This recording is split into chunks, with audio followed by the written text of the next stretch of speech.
Revenge with Karen. You should really smile more during demos. You look like a librarian who just smelled a fart. That was my first introduction to Tyler, the CEO's son, freshly unboxed from Wharton, and already walking around like he was about to be knighted for disrupting staplers. He said that to me while eating a protein bar shaped like a doorstop, standing in front of the architecture I spent 6 years building from the ground up. 6 years of caffeine-induced insomnia, patching vulnerabilities while half the office was at Coachella or some other corporate-sanctioned bacchanalia. 6 years of duct taping compliance requirements to real-time encryption and making it dance without ever once crashing.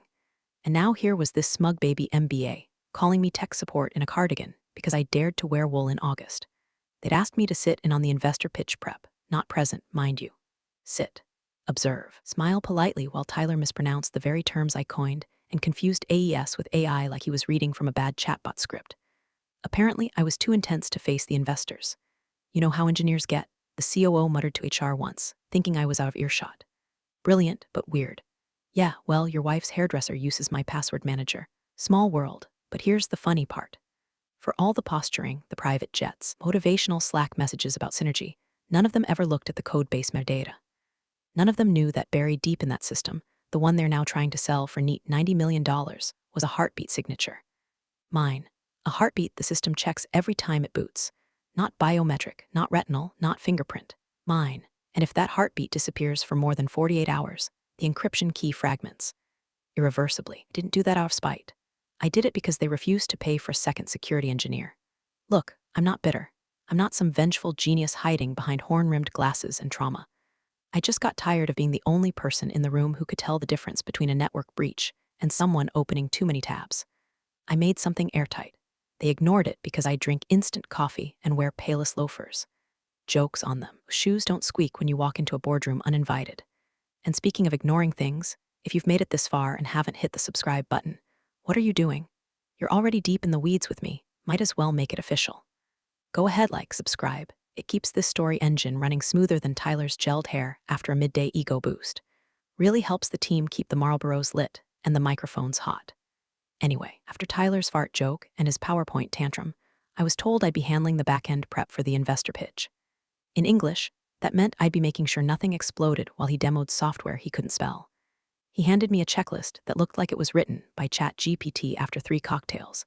Make encryption work good. Remove bugs. Ensure seamless synergetic output. I think he thought if he used enough buzzwords, the server would just smile and comply. I said nothing. I took the list, I nodded.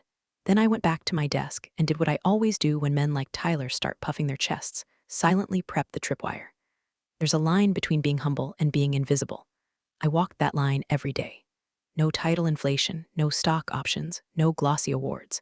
Just me, my keyboard, a heartbeat signature hidden 3 layers deep in a system they couldn't rebuild if they tried. But let them try. Please. I'd love to see Tyler explain to the investors why the core authentication suddenly defaults to a null string if I get terminated. So yeah, I prepped for the pitch. I even cleaned the sandbox logs and made sure the load balancer wouldn't choke when they clicked run simulation. But I also did something else. I tethered my heartbeat check to a passive monitor, my knockoff smartwatch. Not for security, for insurance. If I get cut off, the system alerts the investor. No fireworks, no alarm bells, just a soft little message encrypted and sent to one inbox. One person, one question. Who owns this code? And if they ask me directly, if they have the nerve to finally ask, I'll tell them, calmly. Smiling like a librarian who just finished reading their obituary aloud. I do. The first real crack in the dam came during a Thursday prep meeting, 2 days before the pitch. Tyler rolled in late, reeking of mint vape and startup desperation, and plopped into the chair like gravity owed him something. He looked around, smirked at the assembled team, marketing, finance, one guy from DevOps who hadn't blinked since 2019, and then looked at me like I was the janitor who'd overstayed her welcome. Margaret, he said, drawing out the syllables like my name was a nuisance he had to wipe off his shoe. We've decided you won't be in the room for the demo. Investors want clean lines, young energy. Not back-end vibes, back-end vibes. I looked up from my notes. You mean the system I built from scratch? The one we're selling? The one with 5 active compliance certifications tied to my name. He waved me off with a chuckle, like I was an elderly aunt worried about microwave radiation. It's all in the deck. You've done great work, really. But let the suits talk now. This is the big leagues, I could have responded. Could have listed the 14 separate regulatory checkpoints that had my name stamped on them like a cursed signature.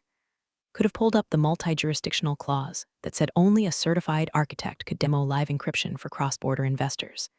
Instead, I stared at his $400 haircut and thought, this is how systems fail. One smug haircut at a time. He kept talking. We'll be demoing a simulation environment anyway. What could possibly go wrong? That was the moment. That's when I felt the shift, not panic, not even anger. Just that deep, bone-level click that happens when you stop hoping they'll see your worth and start documenting their downfall. I went back to my office and closed the door. Not slammed, just closed. Then I pulled up the root-level settings panel. It was a hidden utility, one of the many I'd embedded in the system over the years, partly for efficiency, mostly because I never trusted the clowns upstairs to keep their fingers off the detonator. From there, I activated lattice mode. That's not its real name, of course. I just liked how it sounded. Lattice mode doesn't break anything, doesn't alter functionality, or make the system hiccup. It just watches. It logs every unauthorized access attempt to restricted modules, every falsified credential, every click into something they never should have touched. Then it routes the data, encrypted, compartmentalized, signed, to a private server only I control. The cherry on top, a mirrored alert sent silently to my smartwatch, dressed up as a generic health notification.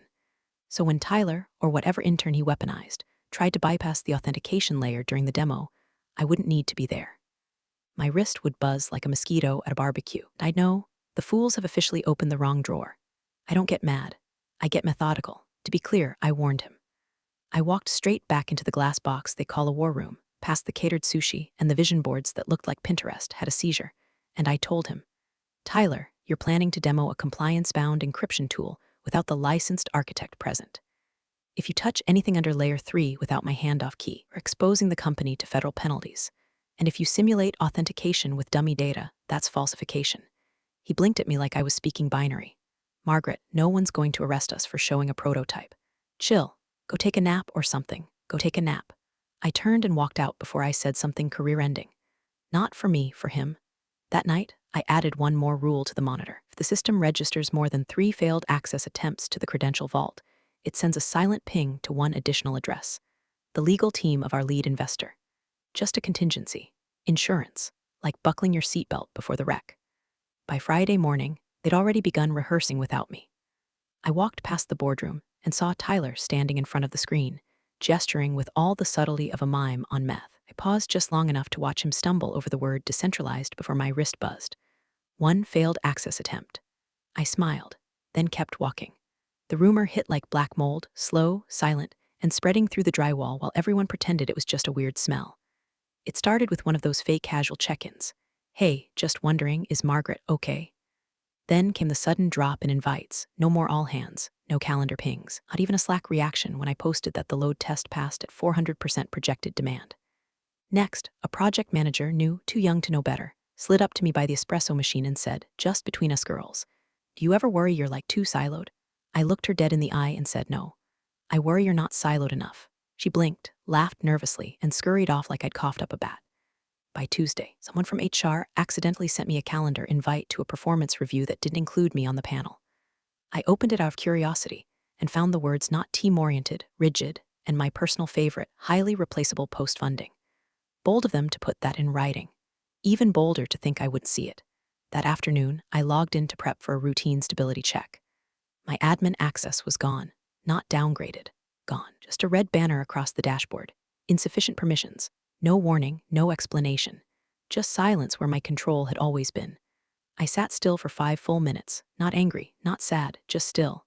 Then I picked up my jacket and took a walk 5 blocks down, past the glass buildings and food trucks, to a narrow brownstone that still had a buzzer instead of a facial recognition camera. I rang once. A second later, gravelly voice called out from inside. If it's about funding, I already gave at the blood bank. It's Margaret, I said.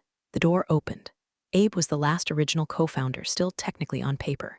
The others had cashed out, burned out, or married someone with a yoga apparel line. Abe, though, he'd been the one to hire me. He was the one who read my original spec sheet and said, this is dangerous, I like it. His office hadn't changed, still smelled like old solder and cheaper cigars. He poured coffee into a chipped mug that said root access is my love language and motioned for me to sit. They're icing you out, he said without needing to ask. They pulled my access. He grunted, rookies? I didn't explain. I just asked one question, is the clause still valid? He didn't answer at first. Just turned to the dusty bookshelf, reached behind a copy of Hacking for Dummies, pulled out a thick black binder with a dog-eared post-it that read, "In case of idiots." He flipped to the page, showed me the paragraph. Highlighted, underlined, initialed. Clause 14b, any architecture authored and deployed under private contract, not explicitly transferred via written release, remains the sole property of the developer. No retroactive claim applies. I stared at it. You never signed it over, Abe said. I always wondered if that was on purpose. It was. Nodded, like he'd just confirmed a weather forecast. Then let M burn. I thanked him. I left. And somewhere between that brownstone and the cold marble lobby of my office building, the sting of betrayal melted into clarity. They weren't just cutting me out, they were trying to ghostwrite the ending of my story, thinking I wouldn't have a backup draft. They didn't realize the story was mine to begin with. They thought the code was company property. They didn't know was that the foundational logic, the true engine behind the encryption, was built using a framework I designed years before I ever joined the company. A framework I never registered under their banner. A framework that, on paper, still lived under my name, under a private LLC I'd quietly formed the same week I took the job. They assumed I was just a coder with good aim. But I was the copyright holder of the language they'd been shouting in. Let them rehearse. Let them polish their pitches and polish each other's egos.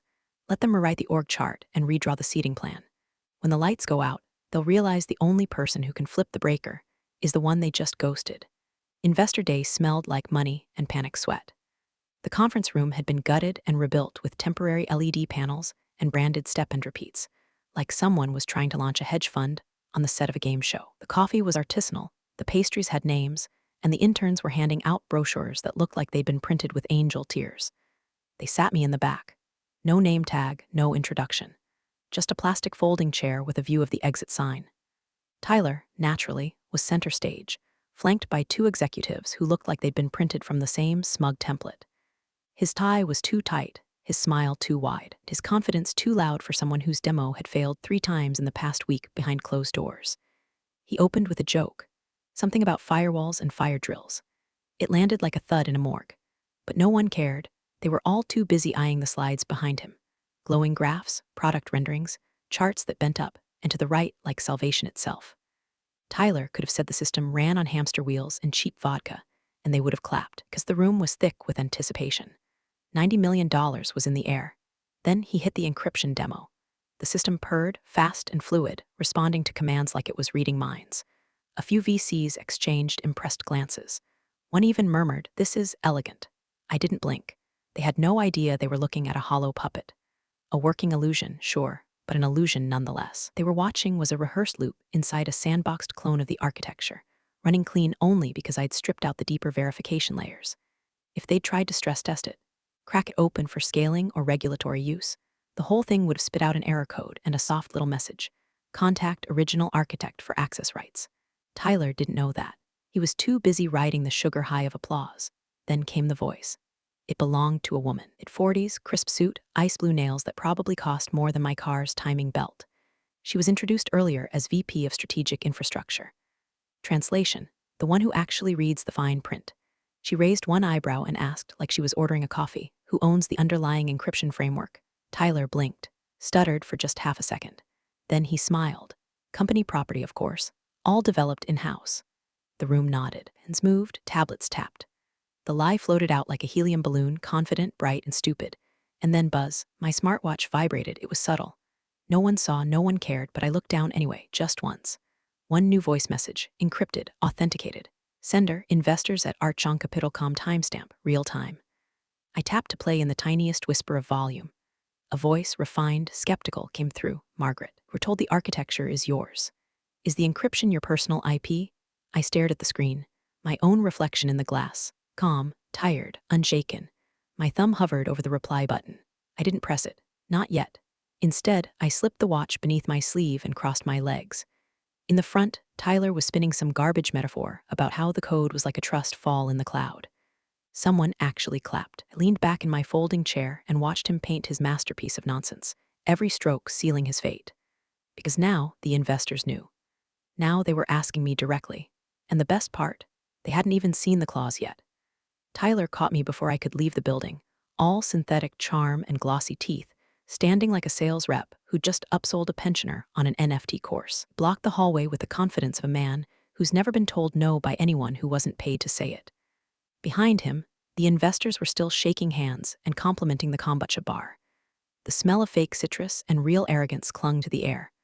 "Margaret," he said, voice dipped in fake warmth. "Quick chat." I didn't answer. Just stared at the red folder tucked under his arm like a party favor from hell.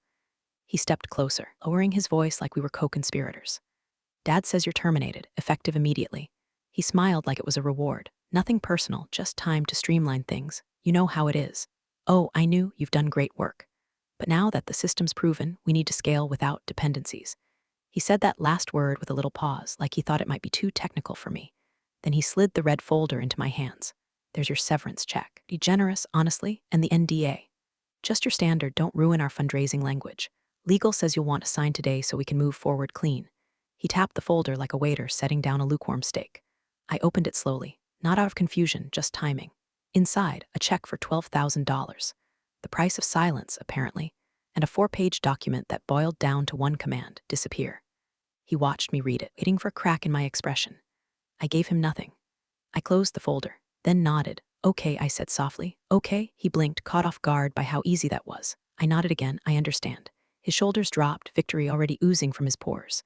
I turned away, walked back down the hallway past the reception desk, the glass-walled meeting rooms, the little shelf with fake awards they printed themselves. My heels echoed faintly against the tile. In the elevator, opened my smartwatch interface. No hesitation, no dramatics, just one flick of my finger. Trigger, ownership challenge active. The screen flashed once. A small icon blinked green. A quiet ping confirmed the signal was sent.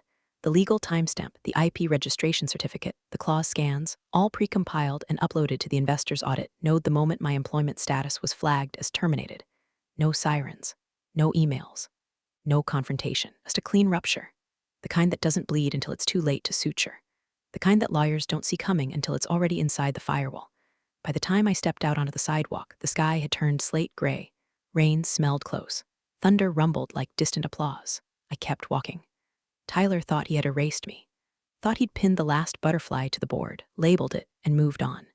But he didn't know I was the one holding the scalpel. Didn't see the silent ink under the glossy pitch. Didn't know the encryption engine had a legal tripwire tied not to the code, but to me. And now, every investor in that room, every executive on that call, was about to receive the same quiet packet: chain of ownership disputed. Licensing invalid without original architect's release. Tyler would hear about it in roughly 10 minutes. Dad would hear 5 minutes after that. And by the time they called a meeting, realized something they'd never even thought to check. I never signed over the soul of their shiny new system, because I am the system, and I just revoked their access.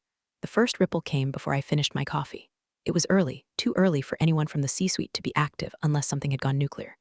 My phone lit up with a call from an unlisted number, which I let ring once out of spite before answering. A clipped voice on the line: "Margaret, this is Jenna from legal." Stirred cream into my mug, slow and deliberate.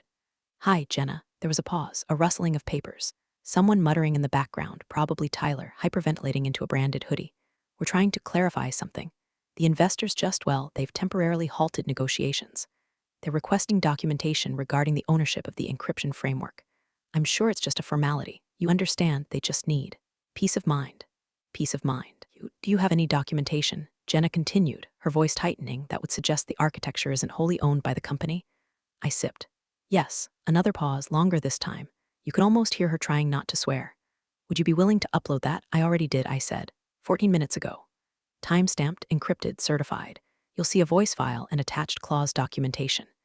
If your inbox isn't melting yet, it will be." Hung up before she could finish her polite stammer. Across the city, across time zones, across network tunnels lined with NDAs and optimism, the trap had begun to snap shut. From what I heard later, the investors' team reacted fast. They didn't panic, they escalated, pulled their negotiators, froze their data room, issued a formal inquiry about IP chain of custody, and requested a full compliance audit within the hour. The CEO, been sunning himself in the warm glow of Tyler's overconfident pitch, reportedly went ghost pale during a mid-morning strategy call and demanded an emergency meeting with legal, ops, and that encryption woman. Except I didn't work there anymore. They made sure of that. Tyler, meanwhile, apparently tried to spin the whole thing as a simple miscommunication, some email that had slipped through the cracks, some clause they thought had been handled. But investors don't like cracks. They like signatures. They like clean transfers of intellectual property. And they really, really don't like discovering mid-deal that the crown jewel of your architecture is tethered to someone you fired 18 hours ago. By noon, I had 6 missed calls, 3 emails marked urgent, and a polite knock at the door of my apartment from a courier holding a printed letter on company letterhead, inviting me back for a clarification session with the executive team. Didn't open the letter, just let it sit there, a relic of a dying regime. Instead, I opened the encrypted archive on my drive, one I'd labeled for when they get stupid. Inside was everything: the development history of the framework, the emails Abe and I exchanged about Clause 14b, the voice message from the investor asking if the encryption belonged to me, and my calm reply, it does. The metadata on the file, ironclad, location tagged, time-stamped, signed with my private key, locked with a second one that only the investor's team could open. I uploaded it to the legal folder they'd shared in desperation. Watched the progress bar tick forward like a countdown to judgment. 30 seconds later, the read receipt came through. Another 30 seconds and my phone buzzed again. New message. Unknown number. Just one line, we need to talk. Please. I stared at it. Thought about all the times I'd fixed a bug at 2 a.m. while Tyler was at networking mixers. Thought about the Friday afternoons I'd been asked to keep it running while they went golfing with board members who still thought blockchain was a skincare product. Then I did what any reasonable architect would do. I turned off my phone, and I poured another cup. The boardroom looked like a battlefield dressed in business casual.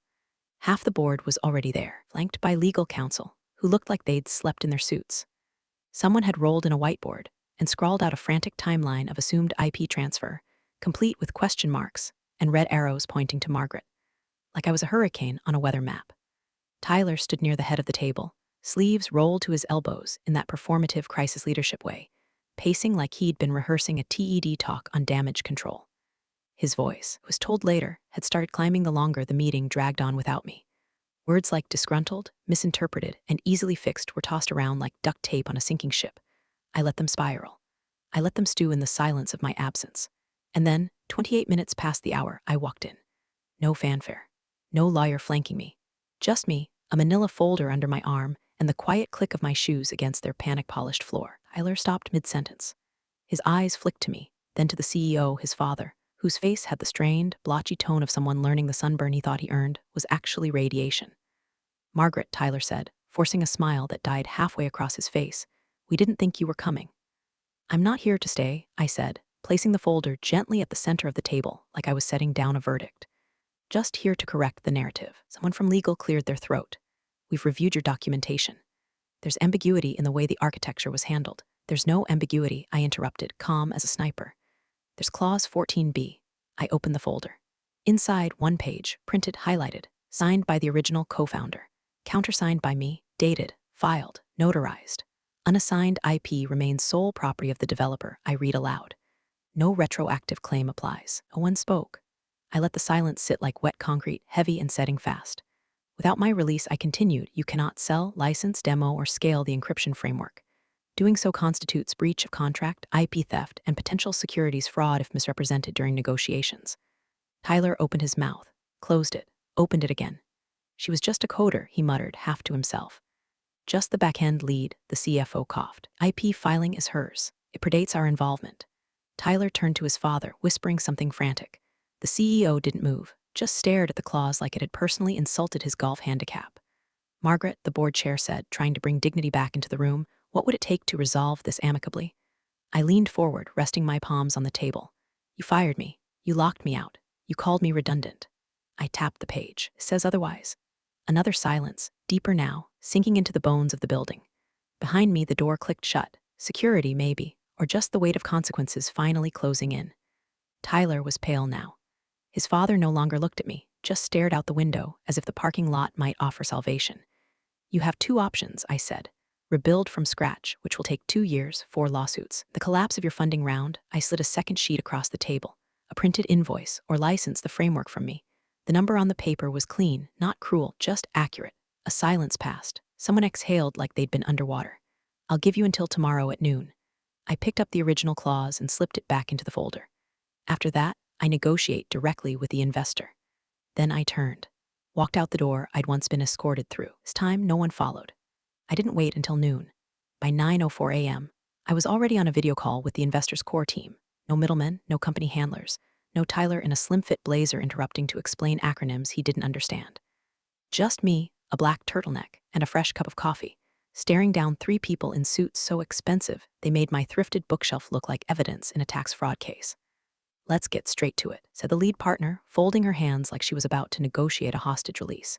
"You created the framework." "I did." "You retained ownership through an unassigned IP clause." "Yes." "And you never signed it over to the company?" "No, they never even asked." She nodded once like she appreciated the efficiency. Then she asked the real question. "Do we still have a path to license the architecture?" "Not through them," I said, "but through me." "Absolutely." Dropped a PDF into the shared drive. Terms: licensing tiers, maintenance schedule, one-time buyout option if they wanted exclusivity. The partner clicked through it. Her brows barely moved. "We were prepared to invest $90 million," she said. "This contract puts you at a little over 110. "Yes," I replied, a long silence. Then a smile, thin, pleased, dangerous. "We'll draft the agreement this afternoon." And just like that, the crown jewel they thought was theirs belonged to the woman they'd ghosted, insulted, and dismissed as too back-end for front-facing discussions. By lunchtime, the contract was live. By 2:00 p.m., the company's internal Slack channels were melting. The funding evaporated first, instantly. The investor's official statement didn't even mention the company by name. Just, "We've chosen to pivot to a direct licensing arrangement with the original IP holder to ensure long-term integrity and scalability." No blame, no drama, just surgical abandonment. The board scrambled. Tyler's father, who had been riding the high of potential exit, now faced an investor exodus and a valuation freefall. The CTO quietly updated his LinkedIn with "open to work." The CMO tried to book a podcast interview titled "How to Handle Disruption with Grace." It was declined. And Tyler panicked. He sent me an email first, then a LinkedIn message, then a desperate text, "Hey, can we talk?" Things got taken out of context. I didn't respond. Instead, I forwarded his original termination message to his father's direct line. Subject: FWD, ownership transfer update attached. A screenshot of Tyler's smiling face next to the words "Dad says you're terminated." "The tech belongs to us now," smiling face with sunglasses, the smug emoji was still there, frozen in time like a mosquito in amber. No edits, no commentary, just evidence. 5 minutes later, a reply came back. Not from Tyler, from his father. Just 4 words: "We've made a mistake." But mistakes have consequences. This one cost them their tech, their deal, and their Golden Boy's carefully paved legacy. I closed my laptop, stood, and looked out the window. I wasn't part of their company anymore. I was the company now. They called one final meeting. Not a Zoom, not a desperate email chain. A full in-person boardroom standoff, the kind that smells like old ambition and lemon floor polish. They asked politely, too, a condemned man straightening his tie before the firing squad. The subject line read, "Clarification session urgent." I almost didn't go, but I wanted to see the whites of their eyes. I arrived 6 minutes late on purpose, walked in wearing the same cardigan Tyler once mocked, sat at the head of the table like I'd always belonged there, because I had. The room was heavy with the kind of silence that only comes from people who have already lost, but haven't admitted it yet. The CEO was there, jaw locked and eyes bloodshot. Tyler sat beside him, wrists twitching, leg bouncing, voice ready to lunge. "Margaret," he said, leaning forward like this was a hostage negotiation, "this has gone too far. You need to hand over the framework. You built it while employed here under company time. That makes it ours, your company property." He said that last part like a man trying to intimidate a lion with a leash. I didn't say a word. Instead, I lifted my wrist, tapped the screen, and let the silence break. The room filled with a voice they all knew, measured, elegant, sharp. The investor's voice, recorded and authenticated. "We only trust her." That was it. No preamble, no explanation, just 6 words. And those 6 words hit harder than any lawsuit, any bluff, any performance review they'd weaponized over the years. Tyler's mouth fell open, like the air had been knocked out of him. His father looked away, visibly crumbling. The board stared like they'd just watched the company's valuation vanish in real time. I smiled, not out of triumph, not even vengeance, just closure. Then I looked Tyler in the eye. "You're fired." He blinked. "You can't." I just did. The door behind me opened before anyone could protest. The investor's partner stepped in, crisp navy suit, folder in hand, expression unreadable. She walked past Tyler without a glance, past the CEO without a nod, and set the folder down in front of me. "Margaret," she said, "shall we sign?" I opened the folder. Read the first line. "Licensing agreement, direct architect contract." I didn't hesitate. I signed. The sound of my pen scratching paper was the only noise in the room. No one spoke. No one moved. When I stood, no one followed. I walked out of that building, the one I helped hold together for 6 years, without looking back. Let them sit there, stunned, surrounded by glass and silence, and the faint scent of their own ego collapsing. Outside, the sky had cleared. I tapped my watch once more. The screen glowed, then went still. Appreciate you sticking around, you wise old rebels. Smash that subscribe button, or this fossil might just cause another epic fiasco.